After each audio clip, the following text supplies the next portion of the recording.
Hallelujah. ದೇವರ ನಾಮಕ್ಕೆ ಮಹಿಮೆ ಉಂಟಾಗಲಿ, ದೇವರ ನಾಮಕ್ಕೆ ಸ್ತೋತ್ರ ಉಂಟಾಗಲಿ. ನನ್ನ ಒಡೆಯನು ರಕ್ಷಕನ ವಿಮೋಚಕನ ಅತಿಬೇಗನ ಬರಲಿರುವ ಮೊದಲಿಗೆ ನಾನು ಯೇಸು ಕ್ರಿಸ್ತನ ಆಮೇಲೆ ನಂಬಿಸ್ತಾನೆ. ದೇವರು ನಮ್ಮ ಆಶೀರ್ವಾದ ಮಾಡಲಿ. ಈ ಸಮಯದಲ್ಲಿ ನಮ್ಮ ಬಲಗೈನ ಮೇಲೆ ಕೆತ್ತೋಣ, ವಾಕ್ಯವನ್ನು ಅರಿಕೆ ಮಾಡೋಣ. ಯೆಹೋವನು ಒಳ್ಳೆಯವನು, ಆತನ ಕೃಪೆಯು ಶಾಶ್ವತವಾಗಿರುವುದು. ಯೆಹೋವನು ಒಳ್ಳೆಯವನು, ಆತನ ಕೃಪೆಯು ಶಾಶ್ವತವಾಗಿರುವುದು. ಯೆಹೋವನು ಒಳ್ಳೆಯವನು, ಆತನ ಕೃಪೆಯು ಶಾಶ್ವತವಾಗಿರುವುದು. ಆಮೇನ್, ಆಮೇನ್, ಆಮೇನ್. ಹಲ್ಲೆಲೂಯಾ. ನೇರವಾಗಿ ಸಂಬಂಧ ದೇವರ ವಾಕ್ಯದ ಕಡೆ ಹೋಗೋಣ. ಸತ್ಯವೇದದಲ್ಲಿ ಅನೇಕ ಭಕ್ತರು ದೇವರ ಮೇಲೆ ಭರವಸೆ ಇಟ್ಟವರನ್ನು ನಾವು ನೋಡ್ತಾ ಇದ್ದೇವೆ. ಹಲ್ಲೆಲೂಯಾ. ದೇವರ ವಾಕ್ಯ ಹೇಳ್ತಾ ಇದೆ, ಸತ್ಯವೇದ ಹೇಳ್ತಾ ಇದೆ, ಮನುಷ್ಯರನ್ನು ಆಶ್ರಯಿಸುವುದಕ್ಕಿಂತ ಯೆಹೋವನನ್ನು ಆಶ್ರಯಿಸುವಂಥದ್ದು ಒಳ್ಳೆಯದೆಂಬುದಾಗಿ. ಅದೇ ವಾಕ್ಯ ಹೇಳ್ತಾ ಇದೆ, ದೇವರ ಮೇಲೆ ಭರವಸೆವಿಡುವವನು ಭಾಗ್ಯವಂತನೆಂಬುದಾಗಿ. ಒಂದ್ಸಾರಿ ನಾವು ಜ್ಞಾನೋಕ್ತಿಗಳ ಪುಸ್ತಕ 16ನೇ ಅಧ್ಯಾಯ 20ನೇ ವಚನವನ್ನು ಓದಿಕೊಳ್ಳೋಣ. ದೇವರ ವಾಕ್ಯವನ್ನು ಸ್ಮರಿಸುವವನು ಸುಕ್ಷೇಮವನ್ನು ಪಡೆಯುವನು, ಯೆಹೋವನಲ್ಲಿ ಭರವಸವಿಡುವವನು ಭಾಗ್ಯವಂತನು ಎಂಬುದಾಗಿ. ಹಲ್ಲೆಲೂಯಾ. ಈ ಲೋಕದಲ್ಲಿ ನಾವು ನೋಡುವಾಗ ಅನೇಕರು ದೇವರ ಮೇಲೆ ಭರವಸೆ ಇರಲಾರದೆ ಜೀವಿಸುವಂಥವ್ರನ್ನ ನಾವು ಕಾಣ್ತಾ ಇರ್ತೀವಿ. ದೇವರ ಮೇಲೆ ನಂಬಿಕೆ ಇರಲಾರ್ದೆ, ದೇವರ ಮೇಲೆ ವಿಶ್ವಾಸ ಇರಲಾರ್ದೆ ತಮ್ಮ ಸ್ವಂತ ಇಷ್ಟಾನುಸಾರವಾಗಿ ನಡೆಯುವಂಥವ್ರು ನಾವು ನೋಡ್ತಾ ಇರ್ತೀವಿ. ಪ್ರೇರ ದೇವರ ವಾಕ್ಯ ಹೇಳ್ತಾ, ಸತ್ಯವೇದ ಹೇಳ್ತಾ ಇದೆ, ಸ್ವಂತ ನಿರ್ಧಾರಗಳಲ್ಲ, ಸ್ವಂತ ಆಲೋಚನೆಗಳಲ್ಲ, ಸ್ವಂತ ಬುದ್ಧಿಗೆ ತಾಕುವಂಥ ಏನಂತ ಹೇಳ್ತಾ ಇದೆ, ನಿಲುಕುವಂಥ ಆಲೋಚನೆಗಳಲ್ಲ, ಸಂಪೂರ್ಣವಾಗಿ ನಾವು ದೇವರ ಮೇಲೆ ನಮ್ಮ ಜೀವಿತವನ್ನು, ನಮ್ಮ ಭವಿಷ್ಯತ್ತನ್ನು, ನಮ್ಮದೆಲ್ಲವನ್ನು ದೇವರ ಮೇಲೆ ಹಾಕುವಾಗ ದೇವರ ವಾಕ್ಯ ಹೇಳುತ್ತೆ, ಸತ್ಯವೇದ ಹೇಳುತ್ತೆ, ಆತನೇ ನಮಗೆ ಆಧಾರನಾಗಿದ್ದ ನಮ್ಮನ್ನು ಏನು ಮಾಡ್ತಾನಂತೆ, ಉದ್ಧಾರ ಮಾಡ್ತಾನೆ ಎಂಬುದಾಗಿ. ಜ್ಞಾನೋಕ್ತಿಗಳ ಪುಸ್ತಕ 3ನೇ ಅಧ್ಯಾಯದಲ್ಲಿ ನಾವು ನೋಡ್ತಾ ಇದ್ದೇವೆ ಪ್ರೇರೆ. ಸತ್ಯವೇದದಲ್ಲಿ ಈ ರೀತಿಯಾಗಿ ಹೇಳ್ತದೆ ಸತ್ಯವೇದ, ಯೆಹೋವನು ನಿನ್ನ ಭರವಸಕ್ಕೆ ಆಧಾರನಾಗಿದ್ದು ನಿನ್ನ ಕಾಲು ಪಾಶಕ್ಕೆ ಸಿಕ್ಕದಂತೆ ನಿನ್ನನ್ನು ಕಾಪಾಡುವನು ಎಂಬುದಾಗಿ. ದೇವರ ಮೇಲೆ ನೀನು ಭರವಸೆ ಇಡುವಾಗ ನಿನ್ನ ಕಾಲನ್ನು ಜಾರದಂತೆ, ನಿನ್ನ ಕಾಲನ್ನು ನೋಡ್ತಾ ಇದ್ದ ವಾಕ್ಯ ಹೇಳ್ತದೆ ಏನಂತೇಳಿ, ಪಾಶಕ್ಕೆ, ಕೆಟ್ಟದಕ್ಕೆ ಸಿಕ್ಕಿಗೊಡಿಸಲಾರ್ದ ಹಾಗೆ ದೇವರು ಏನು ಮಾಡ್ತಾನೆ, ಕಾಪಾಡ್ತಾನೆ ಪ್ರಿಯರು. ಅದಕ್ಕಾಗಿ ನಾವು ನೋಡ್ತಾ ಇದ್ದೇವೆ, ನನ್ನ ಕಾಲು ಜಾರಿತೆಂದು ಅಂದುಕೊಂಡಾಗಲೇ ನಿನ್ನ ಕೃಪೆಯು ನನಗೆ ಆಧಾರವಾಯಿತು ಎಂಬುದಾಗಿ ಕೀರ್ತನೆಗಳ ಪುಸ್ತಕದಲ್ಲಿ ಆ ವಚನವನ್ನು ನಾವು ನೋಡ್ತಾ ಇರ್ತೀವಿ. ದೇವರ ವಾಕ್ಯ ಹೇಳ್ತಾ ಇದೆ, ಇವತ್ತು ನಾನು ನೀನು ಸಂಪೂರ್ಣವಾಗಿ ದೇವರ ಮೇಲೆ ಭರವಸೆಯನ್ನು ಇಡಬೇಕು. ನಾವು ಅಂತ ಇರ್ತೀವಿ, ಇಲ್ಲ ರೀ ನಾನು ನಿಮ್ಮ ಮೇಲೆ ಭಾಳ ಭರವಸೆ ಇಟ್ಟಿದ್ದೀನಿ. ಯಾಕೆ ಭರವಸೆ ಇಟ್ಟಿವಿ ಅಂತೇಳಿ ಒಬ್ಬ ವ್ಯಕ್ತಿಯ ಕುರಿತಾಗಿ ಹೇಳ್ತೀವಿ ರೀ, ಅವರು ಸಹಾಯ ಮಾಡಲು ಶಕ್ತರಾಗಿರ್ತಾರೆ, ಅವರಿಂದ ಖಂಡಿತವಾಗಿ ಕೂಡ ಈ ಕೆಲಸ ಆಗುತ್ತೆ ಎಂಬುದಾಗಿ ಹೇಳಿದಾಗ, ಇಲ್ಲ ಭಾಳ ಭರವಸೆ ಇಟ್ಟಿದ್ನಪ್ಪ, ಆದರೆ ನಾನು ಇಟ್ಟಂಥ ಭರವಸೆ ಏನಾಗಿಬಿಡ್ತು, ಹುಸಿ ಆಗಿಬಿಡ್ತು ಅಂತೇಳಿ ನಾವು ಮಾತಾಡ್ತಾ ಇರ್ತೀವಿ ಲೋಕದಲ್ಲಿ. ಹಲ್ಲೆಲೂಯಾ. ಇಲ್ಲಿ ವಾಕ್ಯ ಹೇಳ್ತಾ ಇದೆ ಪ್ರಿಯರೇ, ಮನುಷ್ಯರ ಭರವಸೆ ಅಲ್ಲ, ದೇವರ ಮೇಲೆ ನೀನು ಭರವಸೆ ಇಡುವುದಾದರೆ, ಸೃಷ್ಟಿಕರ್ತನಾದಂಥ ದೇವರನ್ನೇ ನಿನ್ನ ಆಧಾರವಾಗಿ ನೀನು ಇಟ್ಟುಕೊಳ್ಳುವುದಾದರೆ, ಆತನ ಮೇಲೇನೆ ನಿನ್ನ ಆಶ್ರಯ ಎಂಬುದಾಗಿ ನೀನು ನೆನೆಸುವಂಥದ್ದಾದರೆ, ಆತನು ನಿನ್ನನ್ನು ಏನು ಮಾಡ್ತಾನಂತೆ, ಉದ್ಧಾರ ಮಾಡ್ತಾನೆ. ನಿನ್ನ ಕಾಲು ಪಾಶಕ್ಕೆ ಸಿಕ್ಕದಂತೆ ತಪ್ಪಿಸುವಂಥವನು ಮಾತ್ರವಲ್ಲ, ಆತನು ನಿನ್ನನ್ನು ಉದ್ಧಾರ ಮಾಡ್ತಾನೆ. ಜ್ಞಾನೋಕ್ತಿಗಳ ಪುಸ್ತಕ ನಾವು ನೋಡ್ತಾ ಇದ್ದೇವೆ 29ನೇ ಅಧ್ಯಾಯ 25ನೇ ವಚನದಲ್ಲಿ ಈ ರೀತಿಯಾಗಿ ಹೇಳುತ್ತೆ ವಾಕ್ಯ, ಯೆಹೋವನ ಭಯ ಅದು ಉರುಲು, ಯೆಹೋವನ ಮನುಷ್ಯನ ಭಯ ಅದು ಉರುಲು, ಯೆಹೋವನ ಭರವಸೆ ಅದು ಉದ್ಧಾರ ಎಂಬುದಾಗಿ. ಮನುಷ್ಯನು ಭಯಪಡ್ತಾ ಇರ್ತಾನೆ ಎಲ್ಲ ಸಂಗತಿಗಳಿಗೋಸ್ಕರವಾಗಿ. ಹಲ್ಲೆಲೂಯಾ. ಅವನಿಗೆ ನಾಳೆ ಏನಾಗುತ್ತೋ, ಭವಿಷ್ಯತ್ತು ಏನಾಗುತ್ತೋ ಗೊತ್ತಿಲ್ಲ, ಅವನು ಈ ರೀತಿಯಾಗಿ ಆಗ್ಬೋದು ಅಂತೇಳಿ ಪ್ರಿಡಿಕ್ಟ್ ಮಾಡ್ತಾನೆ. ಆದರೆ ಅವನ ಜೀವಿತ ಹುಲ್ಲಿನೋಪಾದಿಯಲ್ಲಿ ಒಣಗಿ ಹೋಗುವಂಥ ಸ್ಥಿತಿಯಿಂದ ಇರುತ್ತೆ ಪ್ರಿಯರ. ದೇವರ ವಾಕ್ಯದಲ್ಲಿ ನಾವು ನೋಡ್ತಾ ಇದ್ದೇವೆ, ಸತ್ಯವೇದ ಹೇಳ್ತಾ ಇದೆ, ಮನುಷ್ಯನ ಭಯ ಉರುಲಾದರೆ ಯಾರು ಯೆಹೋವನ ಮೇಲೆ ಭರವಸೆ ಇಟ್ಟಿರ್ತಾರೋ ದೇವರು ಅವರನ್ನು ಉದ್ಧಾರ ಮಾಡ್ತಾರೆ ಪ್ರಿಯರ. ದೇವರ ವಾಕ್ಯದಲ್ಲಿ ನಾವು ನೋಡ್ತಾ ಇದ್ದೇವೆ, ದಾನಿಯೇಲನ ಪುಸ್ತಕವನ್ನು ನೀವು ನೋಡಿದ್ದೆ ಆದರೆ ಅಲ್ಲಿ ಭಕ್ತಿವಂತರಾಗಿರ್ತಕ್ಕಂಥ 4 ಜನರ ಕುರಿತಾಗಿ ಸತ್ಯವೇದ ಸ್ಪಷ್ಟವಾಗಿ ನಮಗೆ ತಿಳಿಸ್ತಾ ಇದೆ ಪ್ರಿಯರ. ದಾನಿಯೇಲ್, ಶಾದ್ರಕ್, ಮೇಷಕ್ ಮತ್ತು ಅಬೇದ್ನೆಗರು. ಅವರು ಯಾರನ್ನು ನಂಬಿದ್ರಂತೆ, ಅವರು ಯಾರ ಮೇಲೆ ಭರವಸೆ ಇಟ್ಟಿದ್ರಂತೆ, ಅವರಿಗೆ ಆಧಾರ ಆಶ್ರಯ ಯಾರೆಂಬುದಾಗಿ ಅವ್ರು ನೆನೆಸಿದ್ರಂತೆ, ಸೃಷ್ಟಿಕರ್ತನಾದಂಥ ದೇವರನ್ನು. ಅವರು ಈ ಲೋಕದಲ್ಲಿರ್ತಕ್ಕಂಥ ಯಾವುದಕ್ಕೂ ಕೂಡ ಕೈ ಮುಗದೆ, ಅಡ್ಡ ಬೀಳದೆ, ಈ ಲೋಕದಲ್ಲಿರ್ತಕ್ಕಂಥ ಯಾವುದರ ಮೇಲೆ ಕೂಡ ಅವರು ಭರವಸೆ ಇಡದೆ, ತಮ್ಮ ಸೃಷ್ಟಿಕರ್ತನು ಒಬ್ಬಾತನಿದ್ದಾನೆ, ಆತನೇ ಎಲ್ಲವುಗಳನ್ನು ಕಾಲಗಳನ್ನು ಮಾರ್ಪಡಿಸುವ ಆತನಾಗಿದ್ದಾನೆ ಎಂಬುದಾಗಿ ತಿಳಿದಿರ್ತಕ್ಕಂಥ ಅವರು ಸಂಪೂರ್ಣವಾಗಿ ದೇವರ ಮೇಲೆ ಭರವಸೆ ಇಟ್ಟ ಕಾರಣಕ್ಕಾಗಿ ಆ ಸಿಂಹಗಳು ಅವರನ್ನು ತಿನ್ನಲಿಲ್ಲ, ದಾನಿಯೇಲನನ್ನು ತಿನ್ನಲಿಲ್ಲ. ಆ ಬೆಂಕಿಯ ಜಳ ಎನ್ನುವಂಥದ್ದು, ಬೆಂಕಿಯ ಒಂದು ಆಳ್ವಿಕೆ ಎನ್ನುವಂಥದ್ದು 3 ಸ್ನೇಹಿತರ ಮೇಲೆ ಮಾಡಲಿಲ್ಲ ಪ್ರೇರ. ಅವರನ್ನು ದೇವರು ಉನ್ನತವಾದಂಥ ಸ್ಥಾನದಲ್ಲಿ ಇಟ್ಟರು ಪ್ರೇರ. ಮನುಷ್ಯನ ಭಯ ಉರುಲು, ಅವರು ಮನುಷ್ಯರಿಗೆ ಭಯಪಡಲಿಲ್ಲ, ಅವರು ದೇವರ ಮೇಲೆ ಭರವಸೆ ಇಟ್ಟ ಕಾರಣಕ್ಕಾಗಿ ನಾವು ನೋಡ್ತಾ ಇದ್ದೇವೆ ದೇವರು ಅವರನ್ನು ಉದ್ಧಾರ ಮಾಡಿದರು. ದೇವರ ವಾಕ್ಯ ಹೇಳ್ತದೆ, ಯಾವ ನೆಬೂಕದ್ನೆಚ್ಚರ ರಾಜನು ಅವರನ್ನು ಅವರನ್ನು ಕಡೆಗಣಿಸಿದ್ದನು, ಅವರನ್ನು ಸಾಯಿಸಬೇಕಂತೇಳಿ ಆದೇಶ ಕೊಟ್ಟಿದ್ದನು. ಅದೇ ನೆಬೂಕದ್ನೆಚ್ಚರನ ರಾಜನ ನಾವು ನೋಡ್ತಾ ಇದ್ದೇವೆ. ಶಾದ್ರಾಕ್, ಮೇಷಕ್, ಅಬೇದ್ನೆಗೋರ ದೇವರೇ ನಿಜವಾದ ದೇವರು. ಆತನಿಗೆ ನಾವೆಲ್ಲರೂ ಕೂಡ ಅಡ್ಡಬಿದ್ದು ಆತನನ್ನು ಸ್ತುತಿಸಬೇಕು. ಆತನ ಹೊರತು ದೇವರು ಯಾರೂ ಇಲ್ಲ ಎಂಬುದಾಗಿ ಅಲ್ಲಿ ನಾವು ನೋಡ್ತಾ ಇದ್ದೇವೆ. ಬಾಬೆಲಿನ ಅರಸನಾಗಿರ್ತಕ್ಕಂಥ ನೆಬೂಕದ್ನೆಚ್ಚರನು ಆ ಮಾತನ್ನು ಹೇಳ್ತಾ ಇದ್ದಾನೆ. ಪ್ರೇರಿಲ್ ನಾವು ತಿಳ್ಕೊಳ್ಬೇಕಾಗಿರ್ತಕ್ಕಂಥದ್ದು ಒಂದೇ, ಮನುಷ್ಯರ ಮೇಲೆ ಭರವಸೆ ಇಡುವಂಥದ್ದಲ್ಲ. ನಾವು ಸಂಪೂರ್ಣವಾಗಿ ದೇವರ ಮೇಲೆ ಭರವಸೆ ಇಟ್ಟರೆ ಆತನು ನಮ್ಮನ್ನು ಉದ್ಧಾರ ಮಾಡ್ತಾನೆ. ಏನು ಮಾಡ್ತಾನೆ? ನಮ್ಮನ್ನು ಉದ್ಧಾರ ಮಾಡ್ತಾನೆ, ನಮ್ಮನ್ನು ಉನ್ನತವಾದಂಥ ಸ್ಥಾನದಲ್ಲಿ ಇಡ್ತಾನೆ. ಅದೇ ನೆಬೂಕದ್ನೆಚ್ಚರ ರಾಜನು ಶಾದ್ರಾಕ್, ಮೇಷಕ್, ಅಬೇದ್ನೆಗೋರನ್ನ ಉನ್ನತ ಸ್ಥಿತಿಗೆ ಏರಿಸಿದನು ಎಂಬುದಾಗಿ ವಾಕ್ಯ ಹೇಳುತ್ತೆ. ಅದೇ ನೆಬೂಕದ್ನೆಚ್ಚರ ರಾಜನು ಆ ದಾನಿಯೇಲನನ್ನು ಉನ್ನತವಾದಂಥ ಸ್ಥಾನದಲ್ಲಿ ನಿಲ್ಲಿಸಿದನು, 3 ಮಂತ್ರಿಗಳಲ್ಲಿ ಒಬ್ಬನನ್ನಾಗಿ ಮಾಡಿಕೊಂಡನೆಂಬುದಾಗಿ ನಾವು ನೋಡ್ತಾ ಇದ್ದೇವೆ. ದಾರ್ಯಾವೆಷನ ಕಾಲದಲ್ಲಿ ಸಿಂಹಗಳಿಂದ ಹೊರಗಡೆ ಬಂದಾದ ಮೇಲೆ ದಾರ್ಯಾವೆಷನ ಹೇಳ್ತಾ ಇದ್ದಾನೆ, ದಾನಿಯೇಲನ ದೇವರೇ ನಿಜವಾದ ದೇವರು, ಸನಾತನ ದೇವರು, ಪುರಾತನ ದೇವರು. ಆತನೊಬ್ಬಾತನೇ ಎಲ್ಲ ಮನುಷ್ಯರನ್ನು ರಕ್ಷಿಸಲು ಶಕ್ತನಾಗಿರುವಂಥ ದೇವರೆಂಬುದಾಗಿ ಪ್ರೇರಿಲ್ ನಾವು ನೋಡ್ತಾ ಇದ್ದೇವೆ. ಸತ್ಯವೇದ ಹೇಳ್ತಾ ಇದೆ, ತನ್ನಲ್ಲೇ ಭರವಸೆ ಇಡುವವನು ಅವನು ಮೂಢನೆಂಬುದಾಗಿ. ಜ್ಞಾನೋಕ್ತಿಗಳ ಪುಸ್ತಕ 28ನೇ ಅಧ್ಯಾಯ 26ನೇ ವಚನದಲ್ಲಿ ನಾವು ನೋಡ್ತಾ ಇದ್ದೇವೆ, ತನ್ನಲ್ಲೇ ಭರವಸವಿಡುವವನು ಮೂಢನು, ಜ್ಞಾನದಿಂದ ನಡೆಯುವವನು ಉದ್ಧಾರವನ್ನು ಪಡೆಯುವನು ಎಂಬುದಾಗಿ. ನಾವು ನಮ್ಮಲ್ಲಿಯೇ ಭರವಸೆ ಇಟ್ಕೊಳ್ಳುವಂಥದ್ದು. ನಾವು ಏನಂತ ಹೇಳ್ತಾ ಇದ್ದೀವಿ, ನಮ್ಮ ಒಂದು ಆಲೋಚನೆಗಳಲ್ಲಿಯೇ ನಾವು ಜೀವಿಸುವಂಥದ್ದಲ್ಲ.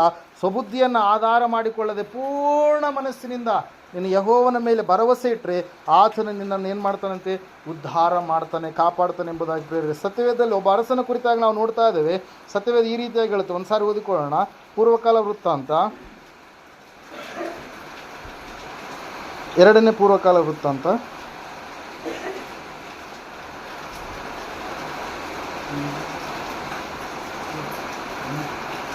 20ನೇ ಅಧ್ಯಾಯ 20ನೇ ವಚನ.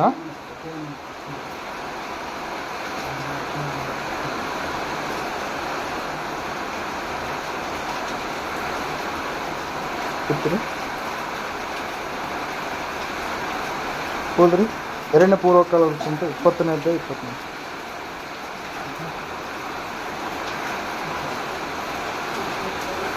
20ನೇ ವಚನ. ಹಾಂ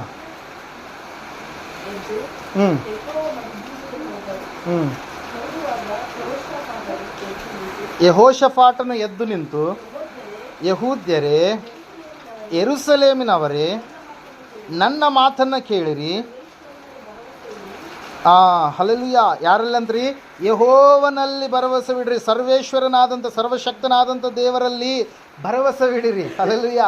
ಪ್ರೈಸ್ ಲಾರ್ಡ್. ಇಲ್ಲಿ ನಾವು ನೋಡ್ತಾ ಇದ್ದೇವೆ, ಅವರು ತೆಕೋವ ಅರಣ್ಯಕ್ಕೆ ಹೊರಟು ಹೋದಂಥ ಸಮಯದಲ್ಲಿ ಯೆಹೋಷಾಫಾಟನು ಹೇಳ್ತಾ ಇದ್ದಾನೆ, ಯೆಹೂದ್ಯರೇ, ಯೆರೂಸಲೇಮಿನವರೇ, ನನ್ನ ಮಾತನ್ನು ಕೇಳಿರಿ. ಯೆಹೋವನಲ್ಲಿ ನೀವು ಭರವಸೆ ಬಿಡಿರಿ. ಆತನ ಮೇಲೆ ನೀವು ಭರವಸೆ ಇಟ್ಟರೆ ಆತನು ನಿಮ್ಮನ್ನು ಉದ್ಧಾರ ಮಾಡ್ತಾನೆ. ಆತನಲ್ಲಿ ನೀವು ಭರವಸೆ ಇಟ್ಟರೆ ಆತ ನಿಮಗೆ ಯುದ್ಧದಲ್ಲಿ ಜಯವನ್ನು ಕೊಡ್ತಾನೆ. ಆತ ನಿಮಗೆ ಭರವಸೆ ಇಟ್ಟರೆ ಆತನು ನಿಮ್ಮ ರೋಗವನ್ನು, ಅನಾರೋಗ್ಯವನ್ನು, ಅಸ್ವಸ್ಥತೆಯನ್ನು ಬಿಡುಗಡೆ ಮಾಡ್ತಾನೆ. ನೀವು ಆತನ ಮೇಲೆ ಭರವಸೆ ಇಡ್ರಿ ಎಂಬುದಾಗಿ ಹೇಳಿದಾಗ ನಾವು ನೋಡ್ತಾ ಇದ್ದೇವೆ ಪ್ರಿಯರೇ, ಆ ಯೆಹೋಷಾಫಾಟನ ಸೈನ್ಯಕ್ಕೆ ದೇವರು ಅದ್ಭುತವಾದಂಥ ಜಯವನ್ನು ತಂದುಕೊಟ್ರು ಪ್ರಿಯರೇ. ಅವರಿಗೆ ವಿರುದ್ಧವಾಗಿ ನಾವು ನೋಡ್ತಾ ಇದ್ದೇವೆ, ಮೊವಾಬ್ಯರು, ಅಮ್ಮೋನಿಯರು, ಮೆಗೋನ್ಯರಲ್ಲಿ ಕೆಲವರು ಯೆಹೋಷಾಫಾಟನಿಗೆ ವಿರುದ್ಧವಾಗಿ ಯುದ್ಧಕ್ಕೆ ಬಂದಂಥ ಸಮಯದಲ್ಲಿ ಸತ್ಯವೇದ ಹೇಳ್ತಾ ಇದೆ, ದೇವರ ಮೇಲೆ ಭರವಸೆ ಇಟ್ಟ ಕಾರಣಕ್ಕಾಗಿ ದೇವರು ಬಂದಿರತಕ್ಕಂಥ ಆ ಶತ್ರು ಸೈನ್ಯದ ಸಮೂಹದ ಮೇಲೆ ಎಲ್ಲ ದೇವರು ಏನು ಮಾಡಿದ್ನರಿ? ಜಯವನ್ನು ಕೊಟ್ಟ ಪ್ರಿಯರೇ. ಅವ್ರು ಯಾರು ಕೂಡ ಇಸ್ರಾಯೇಲರು, ಯೆರೂಸಲೇಮಿನವರು, ಯೆಹೂದ್ಯರು ಯಾರು ಕೂಡ ಸೋತು ಶರಣಾಗಲಿಲ್ಲ. ದೇವರೇ ಅವರ ಪರವಾಗಿ ಯುದ್ಧ ಮಾಡಿ. ನಾವು ನೋಡ್ತಾ ಇದ್ದೀವಿ, ವಾಕ್ಯ ಹೇಳ್ತಾ ಇದೆ, ಯೆಹೋವನೇ ಯುದ್ಧ ಮಾಡು. 20ನೇ ಅಧ್ಯಾಯ ನಾವು ಟೋಟಲಾಗಿ ಓದಿದ್ದೆ ಆದರೆ ನಮಗೆ ಗೊತ್ತಾಗುತ್ತೆ, ಯೆಹೋಷಾಫಾಟನು ಅವರಿಗೆ ಎದರಿ ಯಾರನ್ನು ಆಶ್ರಯ ಮಾಡಿಕೊಂಡಂತೆ? ಯೆಹೋವನನ್ನೇ ಆಶ್ರಯಿಸುವುದು ಒಳ್ಳೆಯದು ಎಂಬುದಾಗಿ. ಹಲ್ಲೆಲೂಯಾ. Praise Lord. ದೇವರನ್ನು ಆಶ್ರಯಿಸಿದಾಗ ದೇವರು ನೋಡ್ರಿ ಅದ್ಭುತವಾಗಿ ಅವರು ಯುದ್ಧನೇ ಮಾಡಲಾರದ ಹಾಗೆ ದೇವರು ಅವ್ರಿಗೆ ಏನು ಮಾಡಿದ್ರಂತೆ? ಜಯವನ್ನು ಒದಗಿಸಿಕೊಟ್ರು ಪ್ರಿಯರೇ. ಅದಕ್ಕಾಗಿ ಇವತ್ತು ನಾನು ನೀನು ಕೂಡ ದೇವರ ಮೇಲೆ ಭರವಸೆ ಉಳ್ಳವರಾಗಿರೋಣ, ದೇವರ ಮೇಲೆ ನಾವು ನಂಬಿಕೆ ಉಳ್ಳವರಾಗಿರೋಣ, ದೇವರ ಮೇಲೆ ನಾವು ಸಂಪೂರ್ಣವಾಗಿ ಆತುಕೊಂಡು ನಮ್ಮ ಭಕ್ತಿಯ ಜೀವಿತವನ್ನು ನಾವು ಮುಂದೆ ಸಾಗಿಸುವಂಥವರಾಗೋಣ. ನಾಳೆ ದಿವಸ ದೇವರ ಕೈಗಳಲ್ಲಿ ನಾವು ಒಪ್ಪಿಸೋದಾದರೆ ದೇವರೇ ಎಲ್ಲವನ್ನು ನಡೆಸಿಕೊಂಡು ಹೋಗ್ತಾನೆ ಪ್ರಿಯರೇ. ನಾವು ನಮ್ಮ ಒಂದು ಸ್ವಂತ ಆಲೋಚನೆಗಳೆಲ್ಲ ಸಂಪೂರ್ಣವಾಗಿ ಪ್ರಾರ್ಥನೆ ಮೂಲಕವಾಗಿ, ವಾಕ್ಯದ ಮೂಲಕವಾಗಿ ದೇವರಲ್ಲಿ ಆತುಕೊಂಡು ನಾವು ಜೀವಿಸುವವರಾಗೋಣ. ದೇವರೇ ಕಾರ್ಯವನ್ನು ಜರುಗಿಸ್ತಾರೆ ಪ್ರಿಯರೇ. ಇನ್ನೊಂದು ಕಡೆಗೆ ನಾವು ನೋಡ್ತಾ ಇದ್ದೇವೆ, ಹಿಜ್ಕೀಯನ ಕುರಿತಾಗಿ ವಾಕ್ಯ ಈ ರೀತಿಯಾಗಿ ಹೇಳ್ತಾ ಇದೆ. ಒಂದು ಸಾರಿ ಓದಿಕೊಳ್ಳೋಣ.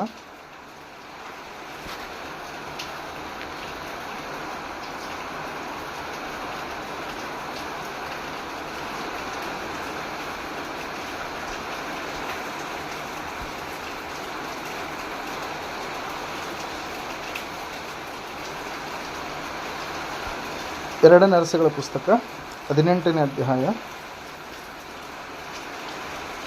5ನೇ ವಚನ. ಇವನು ಇಸ್ರಾಯೇಲ್ ದೇವರಾದ ಯೆಹೋವನಲ್ಲಿ ಭರವಸವಿಟ್ಟಿದ್ದನು.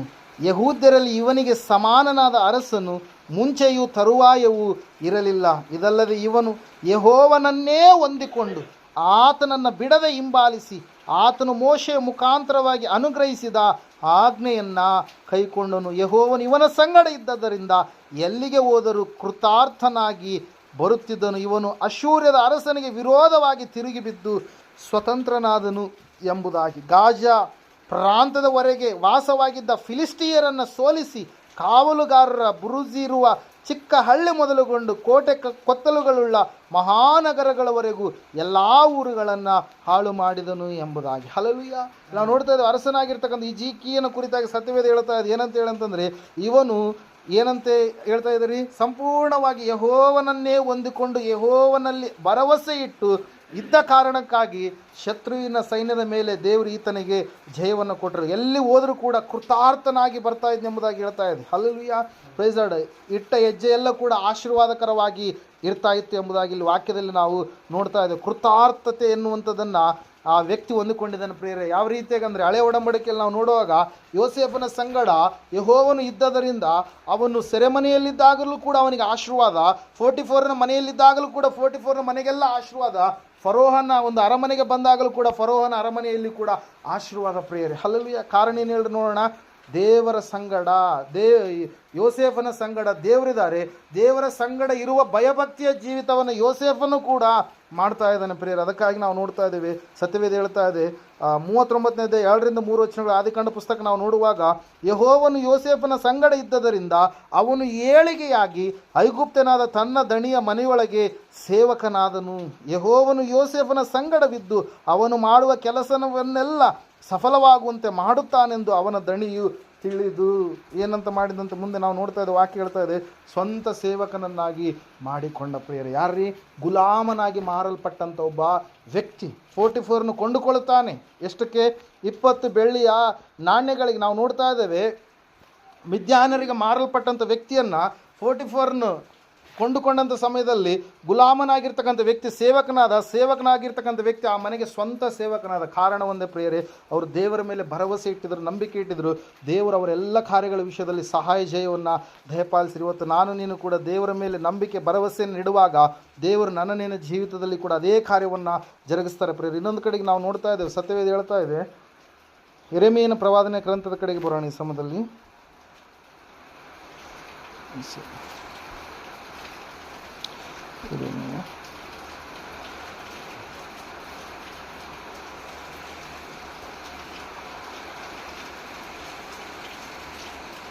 ಹದಿನೇಳನೇ ಅಧ್ಯಾಯ. ಯೆಹೋವನು ಈಗನ್ನುತ್ತಾನೆ, 5ನೇ ವಚನ. ಯೆಹೋವನು ಈಗನ್ನುತ್ತಾನೆ, ಮಾನವ ಮಾತ್ರದವರಲ್ಲಿ ಭರವಸವಿಟ್ಟು ನರಜನ್ಮದವರನ್ನು ತನ್ನ ಭುಜಬಲವೆಂದು ತಿಳಿದು ಯೆಹೋವನನ್ನು ತೊರೆಯುವ ಮನಸ್ಸುಳ್ಳವನು ಶಾಪಗ್ರಸ್ತನು.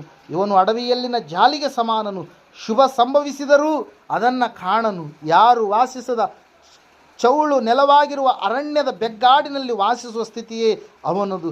ಯಾವನು ಯೆಹೋವನಲ್ಲಿ ನಂಬಿಕೆ ಇಟ್ಟಿದ್ದಾನೋ, ಯಾವನಿಗೆ ಯೆಹೋವನು ಭರವಸವಾಗಿದ್ದಾನೋ ಅವನು ಧನ್ಯನೂ ಎಂಬುದಾಗಿ. ನೀರಾವರಿಯಲ್ಲಿ ನೆಡಲ್ಪಟ್ಟು ಒಳೆಯ ದಡದಲ್ಲಿ ತನ್ನ ಬೇರುಗಳನ್ನು ಹರಡಿ ದಗೆಗೆ ಭಯಪಡದೆ ಹಸುರೆಲೆಯನ್ನು ಬಿಡುತ್ತಾ ಕ್ಷಾಮ ವರ್ಷದಲ್ಲಿಯೂ ನಿಶ್ಚಿಂತೆಯಾಗಿ ಸದಾ ಫಲ ಕೊಡುತ್ತಾ ಇರುವ ಮರಕ್ಕೆ ಸಮನಾಗಿರುವನು ಎಂಬುದಾಗಿ. ಇಲ್ಲಿ ದೇವರೇ ಮಾತಾಡ್ತಾ ಇದ್ದಾರೆ. ಏನಂತೇಳಿ, ನನ್ನ ಮೇಲೆ ಭರವಸೆ ಇಡುವಂಥವರು ಮನುಷ್ಯರ ಮೇಲೆ ಭರವಸೆ ಇಡುವಂಥವ್ರಿಗಿರ್ತಕ್ಕಂಥ ವ್ಯತ್ಯಾಸ. ನನ್ನ ಮೇಲೆ ಭರವಸೆ ಇಡುವಂಥವರು ಅವರು ಅಚ್ಚು ಹಸಿರಾಗಿ ಸದಾಕಾಲ ಫಲ ಕೊಡುತ್ತಾ ಕ್ಷಾಮ ವರ್ಷದಲ್ಲಿ ಅಂದರೆ ಬರಗಾಲದ ಸಮಯದಲ್ಲಿಯೂ ಕೂಡ ಫಲ ಕೊಡುವವರಾಗಿ ಅವರು ಇರ್ತಾರೆ ಎಂಬುದಾಗಿ. ಆದರೆ ನಾವು ನೋಡ್ತಾ ಇದ್ದೇವೆ, ಮನುಷ್ಯರನ್ನು ಭುಜಬಲ ಎಂಬುದಾಗಿ ಮನುಷ್ಯರ ಮೇಲೆ ಭರವಸೆ ಬಿಟ್ಟವರನ್ನು ದೇವರು ವಾಕ್ಯ ಹೇಳ್ತದೆ. ಏನಂತ ಹೇಳಿರಿ, ಅವರು ಶಾಪಗ್ರಸ್ತರು. ಯಾಕಂದರೆ ಮನುಷ್ಯರನ್ನು ನಂಬಿದ ಮೇಲೆ ದೇವರನ್ನು ನಂಬುವಂಥದ್ದು ಭಾಳ ಕಷ್ಟ. ಯಾಕಂದರೆ ದುಡ್ಡಿದ್ರೆ ಇದು ಜಗತ್ತೆಲ್ಲ ನಮ್ಮದೇ ಅಂತೇಳಿ ಇರುವಂಥ ಕಾಲದಲ್ಲಿ ನಾವು ವಾಸಿಸ್ತಾ ಇದ್ದೇವೆ. Hallelujah, praise lord. ದುಡ್ಡಿನಿಂದಲೇ ಎಲ್ಲ, ದುಡ್ಡಿನಿಂದ ನಾವು ಏನಾದರೂ ಮಾಡ್ಬೋದಂತೇಳಿ ಇವತ್ತಿನ ದಿವಸ ನಾವು ಲೋಕಸ್ಥರನ್ನು ನೋಡುವಾಗ ನಾವು ಅಂದುಕೊಳ್ತೀವಿ ಪ್ರೇರ. ಆದರೆ ದುಡ್ಡಿಗಿಂತಲೂ ಹೆಚ್ಚಿನದಾಗಿ ನಾವು ಯಾರ ಮೇಲೆ ಭರವಸೆ ಇಡಬೇಕಾಗಿದೆ? ದೇವರ ಮೇಲೆ. ದೇವರ ಮೇಲೆ ಭರವಸೆ ಇಟ್ಟರೆ ನಮಗೆ ಬೇಕಾಗಿರುವಂಥದ್ದನ್ನು ದೇವರು ಏನು ಮಾಡ್ತಾನೆ? ಅನುಕೂಲ ಮಾಡ್ತಾನೆ, ಒದಗಿಸಿ ಕೊಡ್ತಾನೆ. ಅದು ದುಡ್ಡಾಗಿರ್ಬೋದು, ಇನ್ನೊಂದಾಗಿರ್ಬೋದು, ಮತ್ತೊಂದಾಗಿರ್ಬೋದು. ವಾಕ್ಯ ಹೇಳ್ತಾ ಇದೆ, ದೇವರ ರಾಜ್ಯಕ್ಕಾಗಿ ನೀತಿಗಾಗಿ ನಾವು ತವಕ ಪಡುವಾಗ ನಮಗೆ ಬೇಕಾಗಿರುವಂಥದ್ದೆಲ್ಲವನ್ನು ದೇವ್ರು ಏನು ಮಾಡ್ತಾನೆ ರೀ, ಒಂದೊಂದಾಗಿ ಅನುಗ್ರಹ ಮಾಡ್ತಾನೆ, ಅನುಗ್ರಹಿಸ್ತಾನೆ ಪ್ರೇರೆ. ನಾವು ನೋಡ್ತಾ ಇದ್ದೇವೆ, ಮನುಷ್ಯರ ಹಿಂದೆ ಹೋಗುವಂಥವ್ರು ಶಾಪಗ್ರಸ್ತರಾಗ್ತಾರೆ. ಮನುಷ್ಯ ಮಾತ್ರದವರಲ್ಲಿ ಭರವಸೆ ಇಟ್ಟಂಥವ್ರು ಅವ್ರು ಏನಾಗ್ತಾರೆ ರೀ, ದೇವರನ್ನು ತೊರೆಯುವಂಥ ಮನಸ್ಸುಳ್ಳಂಥವ್ರು ಅವ್ರು ಶಾಪಗ್ರಸ್ತರಾಗಿ ಅಡವಿಯಲ್ಲಿರ್ತಕ್ಕಂಥ ಜಾಲಿ ಮರಕ್ಕೆ ಅವ್ರು ಏನಾಗಿರ್ತಾರೆ, ಸಮಾನರಾಗಿರ್ತಾರೆ. ಶುಭ ಸಂಭವಿಸಿದರೂ ಕೂಡ ಅವರು ಕಾಣಲಾರದ ಹಾಗೆ ಹೋಗ್ತಾರೆ ಪ್ರೇರೆ. ಶುಭ ನಾಳೆ ಅವ್ರ ಜೀವಿತದಲ್ಲಿ ಶುಭ ಇದೆ ಎಂಬುದಾಗಿ ಅವ್ರಿಗೆ ಗೊತ್ತಾದಾಗ ಇವತ್ತಿನ ದಿವಸವೇ ಕಾಣಲಾರದ ಹಾಗೆ ಅವರ ಜೀವಿತ ಏನಾಗುತ್ತೆ ರೀ, ನಾಶನವಾಗಿ ಹೋಗುತ್ತೆ ಎಂಬುದಾಗಿ ವಾಕ್ಯ ನಮಗೆ ಸ್ಪಷ್ಟವಾಗಿ ತಿಳಿಸ್ತಾ ಇದೆ ಪ್ರೇರೆ. ಅದಕ್ಕಾಗಿ ನಾವು ದೇವರ ಮೇಲೆ ಭರವಸೆ ಇಟ್ಟು ದೇವರೇ ನಮ್ಮ ಭುಜಬಲ ಎಂಬುದಾಗಿ ದೇವರನ್ನೇ ನಾವು ಆತುಕೊಂಡು ನಾವು ಹೋಗುವಾಗ ಖಂಡಿತವಾಗಿ ದೇವರ ಆಶೀರ್ವಾದಕ್ಕೆ ನಾವು ಪಾತ್ರರಾಗ್ತೀವಿ ಪ್ರೇರೆ. ಯೇಸು ಸ್ವಾಮಿ ಒಂದು ಸಾರಿ ಹೇಳ್ತಾರೆ, ಏನಂತ ಹೇಳಂತಂದರೆ, ಲೂಕನ ಬರೆದ ಸುವಾರ್ತೆ ಕಡೆಗೆ ಬನ್ನಿ, 9ನೇ ವಚನ 18ನೇ ಅಧ್ಯಾಯ. ಇದಲ್ಲದೆ ತಾವೇ ನೀತಿವಂತರೆಂದು ತಮ್ಮಲ್ಲಿ ಭರವಸೆವಿಟ್ಟುಕೊಂಡು ಉಳಿದವರನ್ನು ಉದಾಸೀನ ಮಾಡುವಂಥ ಕೆಲವರಿಗೆ ಒಂದು ಸಾಮ್ಯವನ್ನು ಹೇಳಿದನೆಂಬುದಾಗಿ ಯೇಸು ಸ್ವಾಮಿ ಹೇಳ್ತಾ ಇದ್ದಾರೆ. ಇಬ್ಬರು ವ್ಯಕ್ತಿಗಳು, ಆ ವ್ಯಕ್ತಿಗಳಲ್ಲಿ ಅವರಿಬ್ಬರು ಕೂಡ ದೇವಾಲಯಕ್ಕೆ ಹೋಗ್ತಾ ಇದ್ದಾರೆ ಪ್ರಾರ್ಥನೆ ಮಾಡುವುದಕ್ಕಾಗಿ. ಒಬ್ಬನು ಸುಂಕದವನು, ಒಬ್ಬನು ಫರಿಸಾಯನೆಂಬುದಾಗಿ. ಫರಿಸಾಯನು ಪ್ರಾರ್ಥನೆ ಮಾಡ್ತಾ ಇದ್ದಾನೆ. ಪಕ್ಕದಲ್ಲಿರ್ತಕ್ಕಂಥ ಸುಂಕದವನನ್ನು ನೋಡಿ, ದೇವರೇ, ನಾನು ಈ ಸುಂಕದವನ ರೀತಿ ಅಲ್ಲ, ಸೂಲುಕೊಳ್ಳುವವರು, ಅನ್ಯಾಯಗಾರರು, ಆದರ ಮಾಡುವವರು ಆಗಿರುವ ಉಳಿದ ಜನರಂತೆ ನಾನು ಅಲ್ಲ, ಈ ಸುಂಕದವನಂತೆಯೂ ಅಲ್ಲ. ಆದುದರಿಂದ ನಿನಗೆ ಸ್ತೋತ್ರ ಮಾಡುತ್ತೇನೆ, ವಾರಕ್ಕೆ 2 ಆವರ್ತಿ ಉಪವಾಸ ಮಾಡುತ್ತೇನೆ, ನಾನು ಸಂಪಾದಿಸುವ ಎಲ್ಲದರಲ್ಲಿಯೂ 10ರಲ್ಲೊಂದು ಪಾಲು ಕೊಡುತ್ತೇನೆ ಅಂದುಕೊಂಡನು. ಆದರೆ ಆ ಸುಂಕದವನು ದೂರದಲ್ಲಿ ನಿಂತು ಆಕಾಶದ ಕಡೆಗೆ ಕಣ್ಣೆತ್ತಿ ನೋಡುವುದಕ್ಕೂ ಮನಸ್ಸಿಲ್ಲದೆ ಎದೆಯನ್ನು ಬಡುಕೊಳ್ಳುತ್ತಾ, ದೇವರೇ, ಪಾಪಿಯಾದ ನನ್ನನ್ನು ಕರುಣಿಸು ಅಂದನು. ಇವನು ನೀತಿವಂತನೆಂದು ನಿರ್ಣಯಿಸಲ್ಪಟ್ಟವನಾಗಿ ತನ್ನ ಮನೆಗೆ ಹೋದನು. ಆ ಫರಿಸಾಯನು ಅಂಥವನಾಗಿ ಹೋಗಲಿಲ್ಲ ಎಂದು ನಿಮಗೆ ಹೇಳುತ್ತೇನೆ. ತನ್ನನ್ನು ಹೆಚ್ಚಿಸಿಕೊಳ್ಳುವ ಪ್ರತಿಯೊಬ್ಬನು ತಗ್ಗಿಸಲ್ಪಡುವನು, ತನ್ನನ್ನು ತಗ್ಗಿಸಿಕೊಳ್ಳುವವನು ಹೆಚ್ಚಿಸಲ್ಪಡುವನು ಎಂಬುದಾಗಿ. ಹಲ್ಲೆಲೂಯಾ. ನಾವು ನೋಡ್ತಾ ಇದ್ದೇವೆ ಪ್ರಿಯರೇ, ತಮ್ಮಲ್ಲೇ ಹೆಚ್ಚಿನ ಭರವಸೆ ಇಟ್ಟುಕೊಂಡಿರ್ತಕ್ಕಂಥ ವ್ಯಕ್ತಿಗಳು, ತಾವೇ ನೀತಿವಂತರು ಎಂಬುದಾಗಿ ಇತರರನ್ನ ಉದಾಸೀನ ಮಾಡುವಂಥ ವ್ಯಕ್ತಿಗಳ ಕುರಿತಾಗಿ ಯೇಸು ಸ್ವಾಮಿ ಒಂದು ಸಾಮ್ಯವನ್ನು ಹೇಳ್ತಾ ಇದ್ದಾರೆ ಪ್ರಿಯರೇ. ನಾವು ನೋಡ್ತಾ ಇದ್ದೀವಿ, ಇಬ್ಬರು ವ್ಯಕ್ತಿಗಳಲ್ಲಿ ಒಬ್ಬರು ಏನು ಮಾಡ್ತಾ ಇದ್ದಾರೆ, ಇನ್ನೊಬ್ಬರ ಸಂಗಡ ಹೋಲಿಕೆ ಮಾಡಿಕೊಂಡು ಅವರಿಗಿಂತಲೂ ನಾನು ಹೆಚ್ಚು, ನಾನು ಪ್ರಾರ್ಥನೆ ಮಾಡ್ತೇನೆ, ಸ್ತೋತ್ರ ಮಾಡ್ತೇನೆ, ಉಪವಾಸ ಮಾಡ್ತೇನೆ, ನಾನು ಎಲ್ಲ ಕಾಣಿಕೆಗಳನ್ನು ಕೊಡ್ತೇನೆ ಅಂತೇಳಿ ಹೇಳ್ಕೊಳ್ತಾ ಇದ್ದಾನೆ. ಆದರೆ ದೇವರು ಯಾವುದನ್ನು ನೋಡ್ತಾನೆ ರೀ, ಈ ಹೊರಗಿನ ಆಚಾರಗಳಲ್ಲ. ದೇವರು ಯಾವುದನ್ನು ನೋಡ್ತಾನೆ, ನಮ್ಮ ಹೃದಯವನ್ನು ನೋಡುವಂಥ ದೇವರಾಗಿದ್ದಾನೆ. ಹಲ್ಲೆಲೂಯಾ. ಏನು ಮಾಡಿದಂತ ಹೇಳ್ತಾ ಇದ್ದ ವಾಕ್ಯ, ಆ ಫರಿಸಾಯನು ತನ್ನನ್ನು ತಾನು ಹೆಚ್ಚಿಸಿಕೊಂಡ ಕಾರಣಕ್ಕಾಗಿ ದೇವರ ಹತ್ರ ಕ್ಷಮಾಪಣೆನೇ ಕೇಳಿಲ್ಲ. ಪಾಪ ಎಷ್ಟು ಮಾಡಿದನೋ ಗೊತ್ತಿಲ್ಲ, ಆ ಪಾಪಕ್ಕಾಗಿ ಕ್ಷಮಾಪಣೆ ಕೂಡ ಕೇಳಲಾರ್ದ ಹಾಗೆ ಅವನೇನು ಮಾಡಿದ ರೀ, ಇತರರೊಂದಿಗೆ ಹೋಲಿಕೆ ಮಾಡಿಕೊಂಡು ತನ್ನನ್ನು ತಾನು ಹೆಚ್ಚಿಸಿಕೊಂಡ ಕಾರಣಕ್ಕಾಗಿ ನೀತಿವಂತನಂತೇಳಿ ನಿರ್ಣಯಿಸಿಕೊಳ್ಳಲಾರದ ಹಾಗೆ ಅವನು ಹೋದರೆ, ಆ ಸುಂಕದವನಾದರೂ ಕಣ್ಣೆತ್ತಿ ಕೂಡ ನೋಡೋದಕ್ಕೆ ಅಸಾಧ್ಯವಾದಂಥ ಸ್ಥಿತಿಯಲ್ಲಿದ್ದವನಾಗಿ ತನ್ನ ಎಲ್ಲ ಪಾಪಗಳಿಗೋಸ್ಕರವಾಗಿ ದೇವರೇ ನನ್ನನ್ನು ಕ್ಷಮಿಸು ಎಂಬುದಾಗಿ ಏನು ಮಾಡ್ತಾ ಇದ್ದಾನೆ, ಪ್ರಾರ್ಥಿಸ್ತಾ ಇದ್ದಾನೆ.